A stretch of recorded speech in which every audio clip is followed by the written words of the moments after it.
उत्तराखंड में आई आपदा पर हमारे साथ बातचीत के लिए मौजूद हैं उत्तराखंड के शहरी विकास मंत्री मदन कौशिक जी। सर, क्या अपडेट मिल रहा है, क्योंकि अभी भी उस टनल में जो मजदूर फंसे हुए हैं सैकड़ों, उनके बारे में कोई जानकारी नहीं मिल पा रही है। क्या आप लोगों को शासकीय तौर पे जानकारी दी गई है? देखिए, चूँकि इस समय आपदा के स्तर पर लगातार चाहे वो आईटीबीपी हो, एनडीआरएफ हो, एसडीआरएफ हो, सब काम कर रहे हैं और वो पूरा प्रयास है कि उस टनल को पूरी तरह खाली करा के और जो मजदूर हैं उनको सही सलामत बाहर निकाला जा सके, और इसके लिए पूरी मैक्सिमम समय काम हो रहा है। लेकिन अभी चूँकि वहाँ परिस्थितियों के अनुरूप वो निर्णय लेने के लिए कहीं ना कहीं वहाँ जो अधिकारी हैं वो समय समय पर निर्णय ले रहे हैं, लेकिन अभी तक उसको पूरी तरह खाली नहीं कराया जा सका। सर, क्या सरकार की ओर से भी कुछ निर्देश दिए गए हैं? क्योंकि अगर बात करें तो पर्यावरण को लेकर भी कई सारे लोग इसमें शोध करने की बात कर रहे हैं, रिसर्च करने की बात कर रहे हैं। खुद बीजेपी के राज्यसभा सांसद अनिल बरूनी भी ऐसी बात कही है। तो क्या इस तरीके की कोई दिशा निर्देश या कोई अपनी तरफ से कोई निर्देश दिया गया अधिकारियों को? वो तो पूरा रहता ही है। कल ही दिशा निर्देश दे दिए गए थे कि इसकी पूरी जो जांच है वो होगी, पर्यावरण की दृष्टि से भी होगी।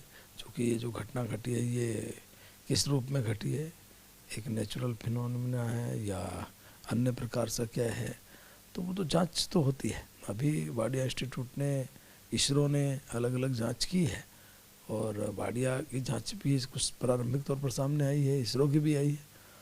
तो उस आधार पर ही राज्य सरकार समय समय पर निर्णय भी लेती है और मैं समझता हूँ कि एक बहुत ही दुखद घटना है। सर, जो पहाड़ों में हाइड्रो प्रोजेक्ट लग रहे हैं, इसको लेकर भी कई लोग आपत्ति जता रहे हैं। खुद पूर्व मुख्यमंत्री हरीश रावत भी कह रहे हैं कि पहले भी मैं इसमें बोलता हूँ, आगे विचार करने की ज़रूरत है। लगातार सभी राज्य सरकारें विचार करती हैं, लेकिन इस पर राजनीति जैसी विषय तो नहीं है। लेकिन ये ज़रूर है कि जो हाइड्रो प्रोजेक्ट हैं वो जितने भी अभी चल रहे हैं, ये पहले से ही चल रहे हैं, काफ़ी दिनों से चल रहे हैं। समय समय पर जो जिस प्रकार की इनका टेक्निकली जो जांच है वो लगातार हो रही है, और चाहे भारत सरकार के उपक्रम के माध्यम से, चाहे राज्य सरकार के माध्यम से, चाहे स्वतंत्र रूप से, और इन सब को जांच कराने के बाद ही आगे बढ़ाया जाता है। मैं समझता हूँ कि आने वाले समय में लिए ये और भी चुनौती है कि हम इस पर भी विचार किया जाए कि जो वैकल्पिक ऊर्जा है जो राज्य में हम लोग पर्याप्त मात्रा में हमारे यहाँ है भी, तो उस पर भी आगे बढ़ाया जाने की आवश्यकता रहेगी।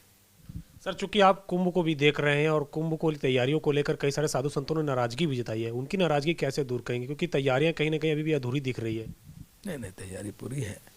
और देखिए, चूँकि कोरोना के काल में लगातार माननीय नैनीताल हाई कोर्ट है, भारत सरकार है, इनके गाइडलाइन है, तो उस संबंध में भी निर्णय राज्य सरकार समय समय पर ले रही है।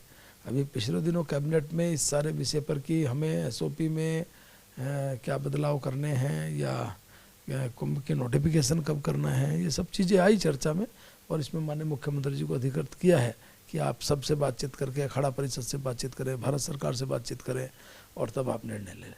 तो क्या साधु संतों को मना लिया जाएगा जो नाराज हैं? सब नाराज नहीं है, ये आपको शायद पूरी सूचना नहीं होगी, सब नाराज नहीं है। सर, एक आखिरी सवाल है। उत्तराखंड के पूर्व मुख्यमंत्री और महाराष्ट्र के राज्यपाल भगत सिंह कोश्यारी को महाराष्ट्र की सरकार ने स्टेट प्लेन नहीं दिया देहरादून आने के लिए, जिसके बाद वो रेगुलर फ्लाइट से देहरादून आ रहे हैं। ये एक संवैधानिक संस्था का बहुत बड़ा अपमान है, और जो लोकतांत्रिक मूल्यों की सामान्य मर्यादा होनी चाहिए उसका उल्लंघन भी है, वो भी ठीक नहीं है। और मैं समझता हूँ कि भगत सिंह कोश्यारी जी का ये अपमान नहीं है, ये एक सामाजिक, जो एक हमारी संवैधानिक संस्था उसका अपमान है। और आज इस सारे विषय को लेकर तो मैं समझता हूँ कि देश भर में जो जितने उत्तराखंड के इस प्रकार के लोग हैं उन सबके मन में एक दुख भी है, आक्रोश भी है, गुस्सा भी है, स्वाभाविक रूप से होना ही है। तो ये एक बहुत ही खराब काम, बहुत ही एकदम संवैधानिक रूप से जो उल्लंघन होना चाहिए था वो किया है राज्य सरकार ने।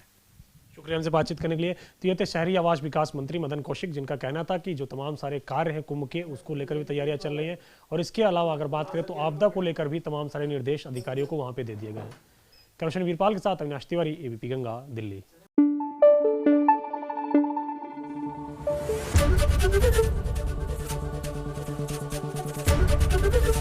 एबीपी गंगा, खबर आपकी, जुबान आपकी।